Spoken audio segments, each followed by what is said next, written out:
जय हिंद दोस्तों, आप सभी का स्वागत है आपके अपने इस यूट्यूब चैनल में। दोस्तों आज की इस वीडियो में हम सब देखेंगे ज्ञान बिंदु जीएस एकेडमी यानी कि रोशन आनंद सर के द्वारा जो बिहार दरोगा का होमवर्क सीरीज चलाया जा रहा है, उस सीरीज के अंतर्गत देखेंगे एक एक को जो डिस्कशन क्लास हुआ था उसका देखेंगे सारे क्वेश्चन का सोल्यूशन। तो आइए बारी-बारी से इसके सारे प्रश्नों को देखते हैं। और इससे पहले का 2 क्लास हमारे इस यूट्यूब चैनल पे करवा दिया गया है, जिसका प्लेलिस्ट अपलोड कर दिया गया है। तो अगर आपने अभी तक उसे नहीं देखा है तो प्लेलिस्ट से जाके देख सकते हैं।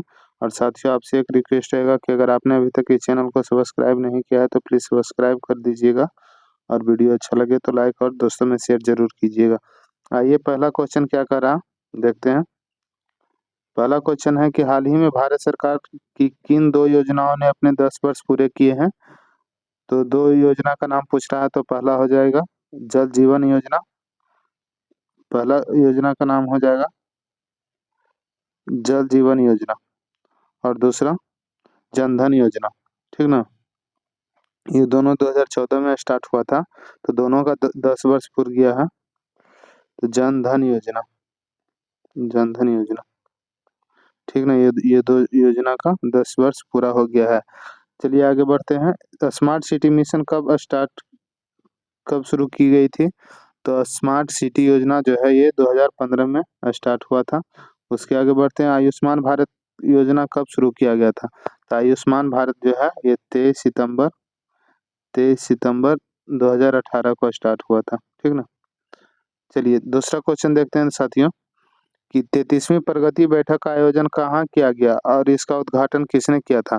तो 33वीं प्रगति बैठक का आयोजन जो है ये न्यू दिल्ली में किया गया है, न्यू दिल्ली में। और इसका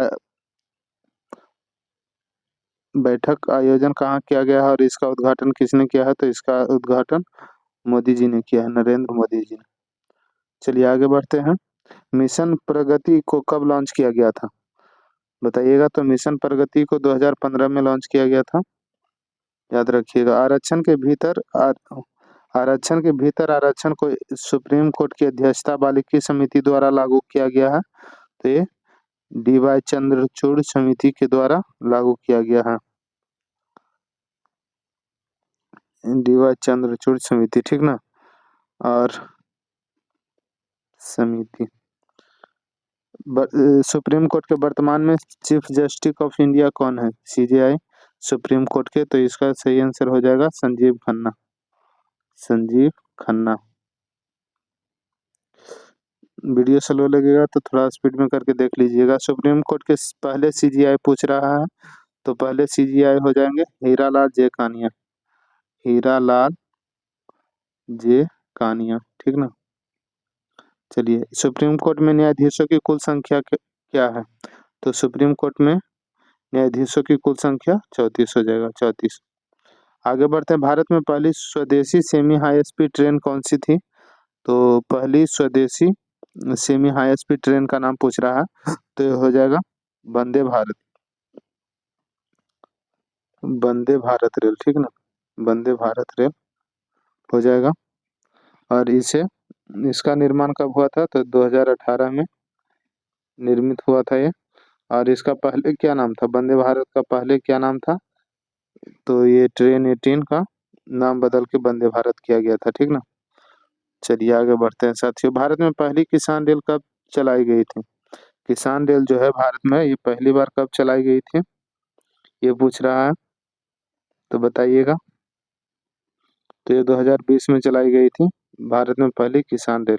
आगे बढ़ते, पहली तेजस रेल कहाँ से कहाँ तक चली थी? तो ये वाराणसी से हैदराबाद तक चली थी, वाराणसी से अहमदाबाद तक, ठीक है, अहमदाबाद। चलिए भारत में पहली डबल डेकर ट्रेन कौन सी है? तो बासुकी जो है भारत की पहली डबल डेकर ट्रेन है, बासुकी। सारे क्वेश्चन बहुत ही इम्पोर्टेंट है दोस्तों, और ये होमवर्क सीरीज के अंतर्गत कराया जा रहा है रोशन आनंद सर के द्वारा, तो इसको लास्ट तक जरूर देखिएगा। वर्तमान में मोबाइल फोन निर्माता में भारत का स्थान क्या है? तो वर्तमान में मोबाइल फोन निर्माता में भारत का स्थान दूसरा है, सेकंड नंबर पे है। अर्थव्यवस्था में भारत का स्थान कैसा है? तो अर्थव्यवस्था में भारत का स्थान 5वां है। आगे बढ़ते हैं। अगला क्वेश्चन है, देखिए, अर्थव्यवस्था में भारत का स्थान कितना नंबर पे है? तो 5वां है। और दूरसंचार में भारत का स्थान कितना नंबर पे है? तो ये दूसरा नंबर पे है, सेकंड पोजीशन पे है। चलिए 6ठा नंबर क्वेश्चन देखते हैं साथियों।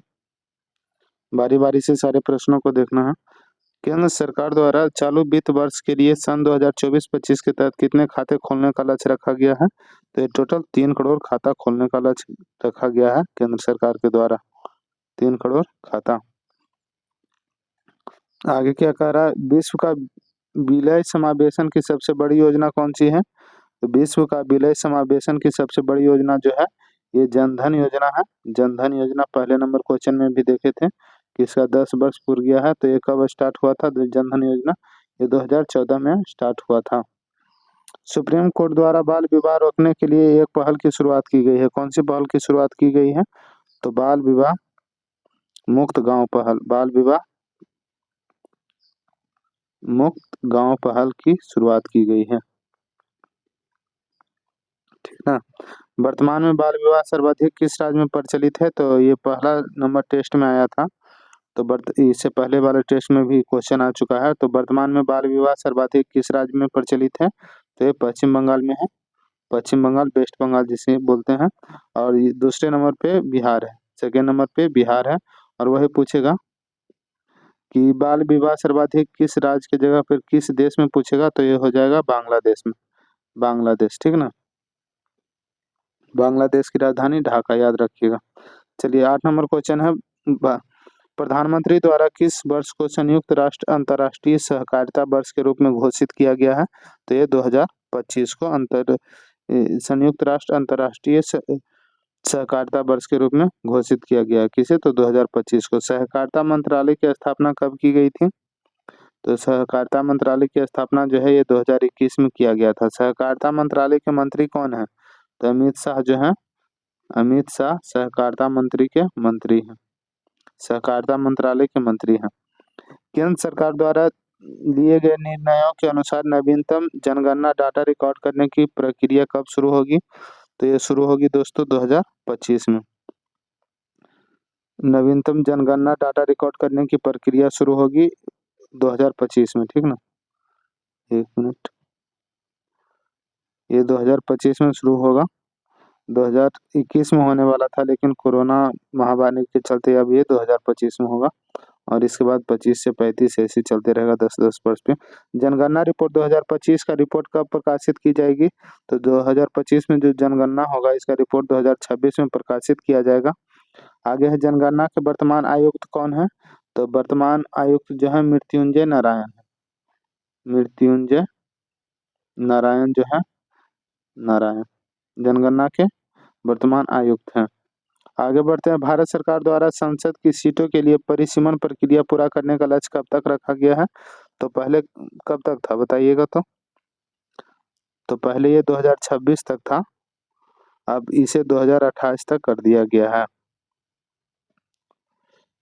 कब तक रखा गया है? तो इसका सही आंसर 2028 हो जाएगा, लेकिन पहले ये 2026 तक था। वर्तमान परिसीमन किस जनसंख्या पर आधारित है? तो वर्तमान परिसीमन जो है ये 1971 की जनसंख्या पे आधारित है। हाल ही में एनसीआर को अपडेट किया गया है, एनसीआर नहीं एनपीआर होगा, एनपीआर। एनपीआर को लागू करने वाला पहला राज्य कौन सा है? तो ये असम जो है एनपीआर को लागू करने वाला पहला राज्य है। और एनपीआर का फुल फॉर्म क्या होगा? तो नेशनल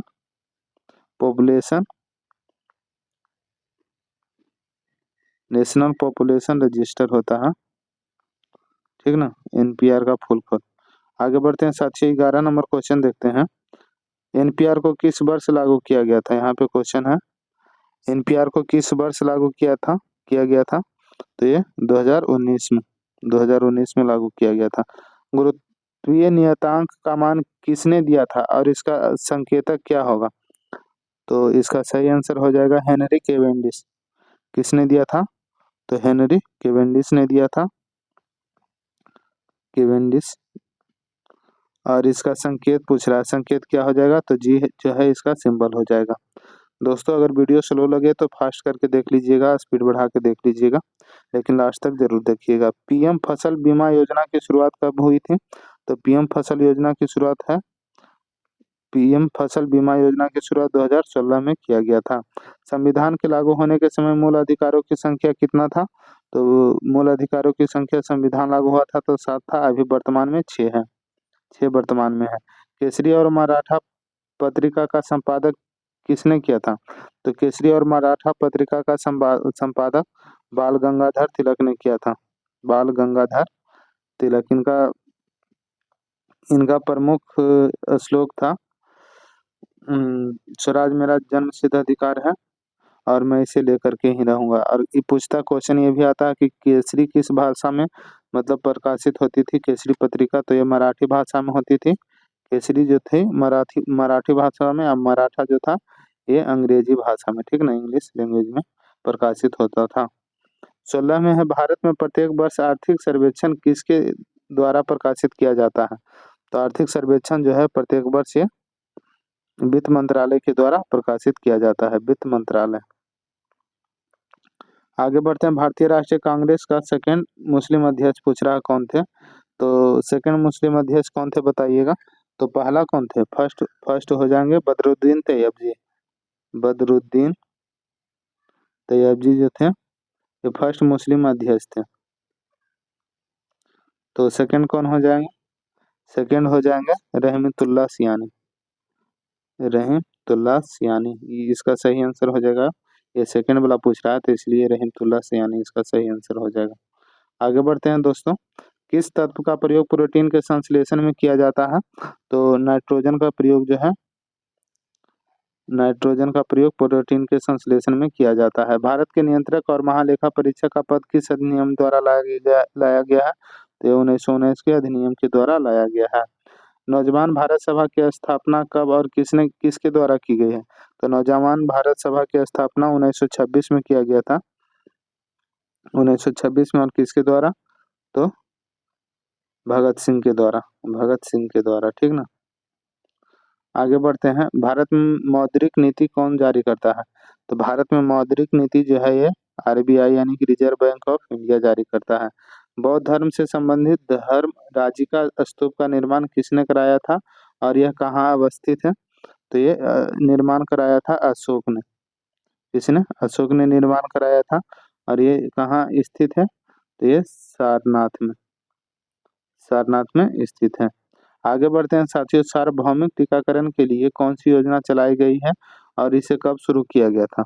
तो सार्वभौमिक टीकाकरण के लिए इंद्रधनुष योजना चलाई गई है, इंद्रधनुष योजना चलाई गई है। और ये कब शुरू किया गया था? तो ये 2014 में शुरू किया गया था। आइए अगला क्वेश्चन देखते हैं साथियों, और वीडियो को लास्ट तक जरूर देखिएगा। और आपसे एक रिक्वेस्ट रहेगा कि अगर आपने अभी तक इस चैनल को सब्सक्राइब नहीं किया तो प्लीज सब्सक्राइब कर दीजिएगा साथियों। और वीडियो अच्छा लगे तो लाइक कर दीजिएगा, क्योंकि लाइक से मोटिवेशन मिलता है वीडियो बनाने का। यूएनईपी यानी कि यूनाइटेड नेशनल इन्वायरमेंट प्रोग्राम की स्थापना किस सम्मेलन में की गई थी? तो ये स्टॉकहोम, एक मिनट, स्टॉकहोम सम्मेलन में किया गया था। स्टॉकहोम सम्मेलन में किया गया था। ये कब हुआ था बताइएगा? स्टॉकहोम सम्मेलन 1972 में हुआ था, 1972 में। मानव मस्तिष्क का सबसे छोटा भाग पूछ रहा है, कौन सा होगा बताइए? तो ये हो जाएगा अनुमस्तिष्क, अनुमस्तिष्क, जिसे हम सेरेब्रम भी कहते हैं,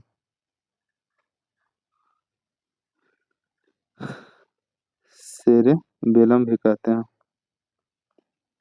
आगे बढ़ते हैं, भारत में मंत्रिपरिषद का आकार क्या होता है और इसे किस अधिनियम द्वारा निर्धारित किया गया था? तो भारत में मंत्रिपरिषद का आकार जो होता है ये लोकसभा का 15% होता है, लोकसभा का 15% होता है। और पूछ रहा है कि किस अधिनियम द्वारा निर्धारित किया गया था? तो ये 91वां यानी कि 91वां संविधान संशोधन के द्वारा इसे निर्धारित किया गया था। नर्मदा नदी किन दो पहाड़ियों के मध्य से होकर गुजरती है? तो नर्मदा नदी जो है ये विंध्य और सतपुड़ा की पहाड़ियों से होकर गुजरती है, विंध्य और सतपुड़ा की पहाड़ियों से होकर गुजरती है। दोस्तों अगर स्लो लगेगा वीडियो तो स्पीड करके देख लीजिएगा। जैव विविधता अधिनियम किस वर्ष पारित किया गया था? तो जैव विविधता अधिनियम जो है ये 2002 में पारित किया गया था। पीएम गरीब कल्याण रोजगार योजना की शुरुआत कहाँ से की गई थी? तो ये किया गया था बिहार के खगड़िया से। बिहार के खगड़िया से किया गया था। खगड़िया से किया गया था। और कब किया गया था? तो 20 जून 2020 को किया गया था, 2020 को। आगे बढ़ते हैं। 30 नंबर क्वेश्चन क्या कह रहा है? सर्वोच्च न्यायालय के जजों का वेतन संविधान के किस अनुच्छेद के द्वारा निर्धारित किया गया है? तो यह आर्टिकल 125 के द्वारा निर्धारित किया गया है सर्वोच्च न्यायालय के जजों का वेतन। आगे बढ़ते हैं। बायोलॉजी, फिजिक्स, केमिस्ट्री और इकोनॉमिक्स से क्वेश्चन है। तो 31 नंबर क्या कह रहा है कि पूंजीवादी अर्थव्यवस्था के उद्गम का स्रोत किस पुस्तक को माना जाता है? तो ये वेल्थ ऑफ नेशन को माना जाता है। वेल्थ ऑफ नेशन को माना जाता है, ठीक ना? Wealth of nation. और ये किसका पुस्तक है? तो ये एडम स्मिथ का है। एडम स्मिथ का पुस्तक है। कृषि और उसके संबंधित क्षेत्र को अर्थव्यवस्था की किस श्रेणी में रखा गया है? तो इसे रखा गया है प्रथम प्रथम प्राथमिक श्रेणी में। कृषि और उसके संबंध क्षेत्र की अर्थव्यवस्था की किस श्रेणी में रखा गया है? तो ये प्राथमिक श्रेणी में है, ठीक ना? प्राथमिक श्रेणी में रखा गया है। आगे बढ़ते हैं साथियों। गैस और जल विद्युत आपूर्ति अर्थव्यवस्था के किस क्षेत्र का विषय है? गैस और जल विद्युत आपूर्ति अर्थव्यवस्था है। यह अर्थव्यवस्था के किस क्षेत्र का विषय है? तो ये द्वितीयक श्रेणी का विषय है। द्वितीयक श्रेणी का विषय है। आगे देखते हैं। निम्न में से कौन सा तृतीयक क्षेत्र का विषय नहीं है? तो होटल तृतीयक का है, चिकित्सा तृतीयक का है, ये रियल एस्टेट भी तृतीयक का है। लेकिन ये वस्त्र पोशाक जो है ये द्वितीयक श्रेणी का मतलब विषय है, द्वितीयक श्रेणी का। चलिए आगे बढ़ते हैं। भारतीय अर्थव्यवस्था का सेक्टर विभाजन किसके द्वारा किया गया था? तो सेक्टर विभाजन है जो जॉर्ज फिशर के द्वारा किया गया था। George Fisher. 35 नंबर। 36 नंबर क्वेश्चन है दोस्तों। सरकारी हस्तक्षेप की नीति को अपनाने का समर्थन अर्थव्यवस्था के किस स्वरूप को दिया गया? तो ये दिया गया है पूंजीवादी व्यवस्था के। पूंजीवादी व्यवस्था को दिया गया है। आगे बढ़ते। समाजवादी अर्थव्यवस्था का विचार किसके द्वारा किया गया है? तो समाजवादी अर्थव्यवस्था का विचार जो है ये कार्ल मार्क्स के द्वारा दिया गया है। Karl Marx. वैसी अर्थव्यवस्था जिसका अन्य अर्थव्यवस्था के साथ कोई आर्थिक संबंध नहीं होता है वो क्या कहलाता है? तो बंद अर्थव्यवस्था कहलाता है। बंद अर्थव्यवस्था। आगे बढ़ते हैं साथियों। भारत में किस प्रकार की अर्थव्यवस्था प्रचलित है? तो भारत में मिश्रित सामाजिक समाजवादी अर्थव्यवस्था प्रचलित है। भारत में मिश्रित समाजवादी अर्थव्यवस्था प्रचलित है। भारत में पहली बार राष्ट्रीय आय का आकलन कब किया गया था? तो पहली बार राष्ट्रीय आय का आकलन 1968 ईस्वी में किया गया था। आगे देखते हैं बारी बारी से सारे प्रश्नों को। मूल मात्रकों की कुल संख्या कितनी होती है? तो मूल मात्रक की कुल संख्या 7 होता है। इसमें सुमेलित करना है 42 नंबर में। सुमेलित बताइएगा। तो विद्युत धारा का किससे सुमेलित होगा? तो विद्युत धारा का सही आंसर हो जाएगा एम्पियर। विद्युत धारा का एम्पियर। आवृत्ति का हर्ट्ज हो जाएगा। ठोस कोण का हो जाएगा एस्टेरेडियन। और विद्युत शक्ति का वाट हो जाएगा, ठीक ना? देख लीजिएगा, मिला लीजिएगा, ये सही मिलान किया गया है। चलिए आगे बढ़ते हैं। 43 नंबर है। ऊर्जा मापने की अंतर्राष्ट्रीय इकाई कौन सी है?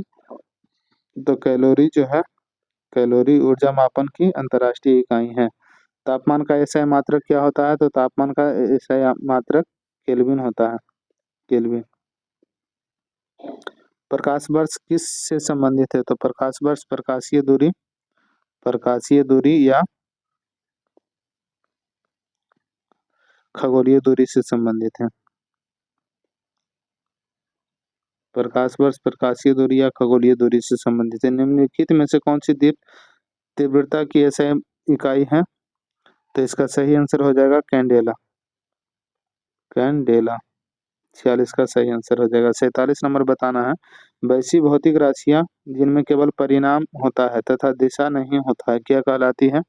तो ये कहलाती है अदिश राशियां कहलाती है, अदिश राशियां कहलाती हैं। आगे बढ़ते हैं 47 48 नंबर देखते हैं साथियों। बल, भार, त्वरण, विस्थापन, वेग, संवेग, चुंबकीय बल, ताप और प्रवणता कैसी राशियां हैं? तो ये सब सदिश राशियां हैं, सदिश टाइप की राशियां हैं। यूकैरियोटिक व प्रोकैरियोटिक कोशिकाओं में पाया जाने वाला झिल्ली रहित अंग कौन सा है? तो ये हो जाएगा राइबोसोम, राइबोसोम हो जाएगा। आगे देखते हैं 50 नंबर, कोशिका को सर्वप्रथम किसने देखा था? तो ये रॉबर्ट हुक ने देखा था, रॉबर्ट हुक ने देखा था कोशिका को सर्वप्रथम। किसी कोशिका का कौन सा कोशिकांग अपशिष्ट पिटान में मदद करता है? तो ये करता है लाइसोसोम, लाइसोसोम, ठीक ना। 52 नंबर है, निम्नलिखित में से कौन सा कोशिकांग कोशिकाओं के सुसाइड बैग के रूप में जाना जाता है? तो कोशिका को सुसाइड बैग के रूप में कौन सा जाना जाता है? तो इसका निम्नलिखित में से कौन सा कोशिकांग कोशिका के सुसाइड बैग, लाइसोसोम को कोशिका को सुसाइड बैग कहते हैं, लाइसोसोम को। लाइसोसोम। प्राणी में सबसे लंबी कोशिका कौन सी है? प्राणी में सबसे लंबी कोशिका, तो ये न्यूरोसेल हो जाएगा, न्यूरोसेल, जो कि मस्तिष्क की कोशिका है, मस्तिष्क की। केंद्रक की खोज किस वैज्ञानिक ने किया था? तो केंद्रक का खोज हो जाएगा रॉबर्ट ब्राउन ने किया था, रॉबर्ट ब्राउन। ये सारा ज्ञान बिंदु के द्वारा जो होमवर्क सीरीज चलाया जा रहा है उसके तहत जो क्वेश्चन करवाया जाता है डेली क्लास में, उसका तीसरा क्लास है और इससे पहले का 2 क्लास हमारे इस यूट्यूब चैनल पे अपलोड कर दिया गया है, तो जाके जरूर देखिएगा, प्लेलिस्ट बना दिया गया है। कोशिका के किस कोशिकांग को कोशिका का शक्ति गृह कहते हैं? तो शक्ति गृह किसे कहते हैं? तो माइटोकॉन्ड्रिया को,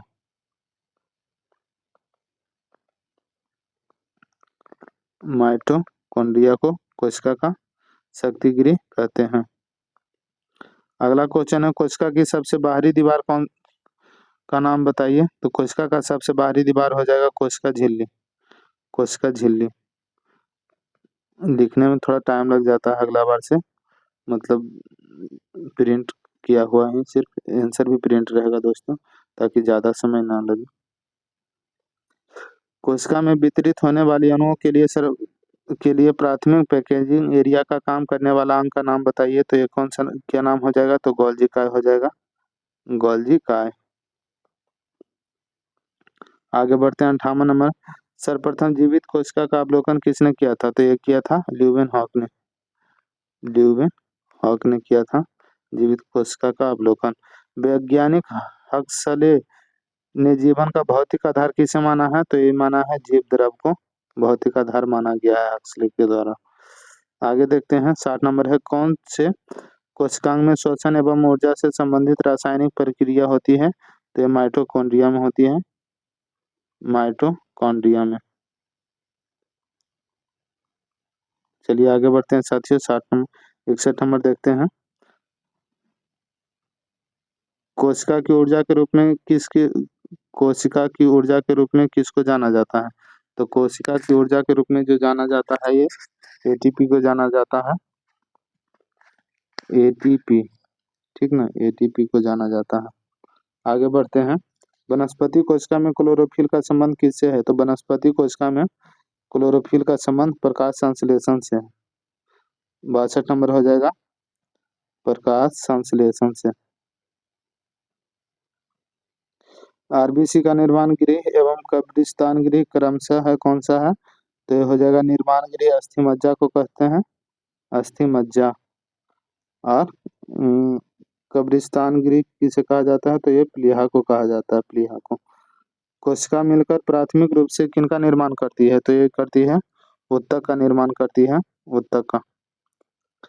प्लाज्मा झिल्ली किसे कहते हैं जो प्रोटीन एवं लिपिड से मिलकर बनी होती है? तो ये कहते हैं कोशिका का बाहरी आवरण को। कोशिका का बाहरी आवरण को सिर्फ आंसर बोल देते हैं दोस्तों। गुणसूत्र धागे के समान संरचना कहाँ पाए जाते हैं? तो गुणसूत्र धागे के समान जो संरचना पाए जाते हैं 66 नंबर, ये केंद्रक में पाए जाते हैं, केंद्रक में। मनुष्यों में कोशिका विभाजन मुख्यतः प्रकार के होते हैं। तो ये 2 प्रकार के होते हैं। पहला समसूत्री होता है, दूसरा अर्धसूत्री होता है। 68 नंबर है, गुणसूत्र शब्द किस वैज्ञानिक ने प्रदान किया था? तो ये बाल्डेयर ने प्रदान किया था, बाल्डेयर ने। आगे बढ़ते हैं। अगला क्वेश्चन है, पादप कोशिकाओं का सबसे बाहरी आवरण निम्न में से क्या कहलाता है?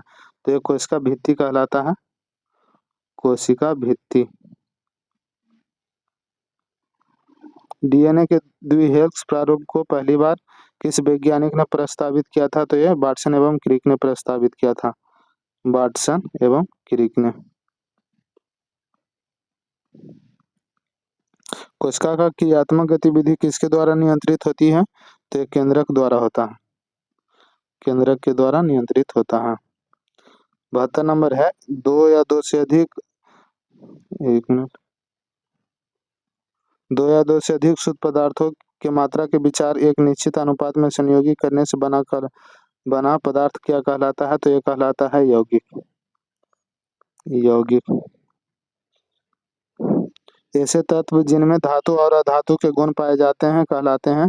तो धातु और अधातु के जो गुण पाए जाते हैं वो उपधातु कहलाते हैं, उपधातु।